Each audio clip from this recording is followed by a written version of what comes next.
നമസ്കാരം. നമ്മുടെ രാജ്യസഭയിൽ കോൺഗ്രസ് എംപിയുടെ സീറ്റിൽ നിന്നും നോട്ട് കെട്ടുകൾ കണ്ടെത്തിയിരിക്കുകയാണ്. കോൺഗ്രസ് എംപി മനു അഭിഷേക് സിംഗ്വിയുടെ സീറ്റിൽ നിന്നാണ് പതിവ് പരിശോധനയിൽ നോട്ട് കെട്ടുകൾ കണ്ടെത്തിയിരിക്കുന്നത്. ഇക്കാര്യം രാജ്യസഭാ അധ്യക്ഷൻ ജഗ്ദീപ് ധൻഖർ തന്നെയാണ് രാജ്യസഭയെ അറിയിച്ചത്. ഇക്കാര്യത്തിൽ പ്രതിപക്ഷത്തിന്റെ ഭാഗത്തു നിന്ന്, പ്രത്യേകിച്ച് കോൺഗ്രസിന്റെ ഭാഗത്തു നിന്നും വലിയ ബഹളവും പ്രതിഷേധവുമാണ് രാജ്യസഭയിൽ നടന്നത്.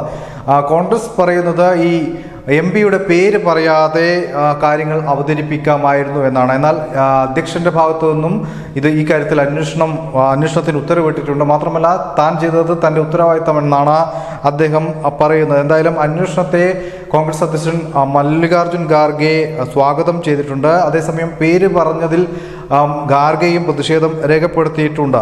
ഒരു നിഗമനത്തിൽ ഇപ്പോൾ എത്തേണ്ട, അന്വേഷണം നടക്കട്ടെ എന്നാണ് കോൺഗ്രസ് പറയുന്നത്. 500 രൂപയുടെ 100 നോട്ടുകളാണ് കണ്ടെത്തിയതെന്നാണ് വിവരം.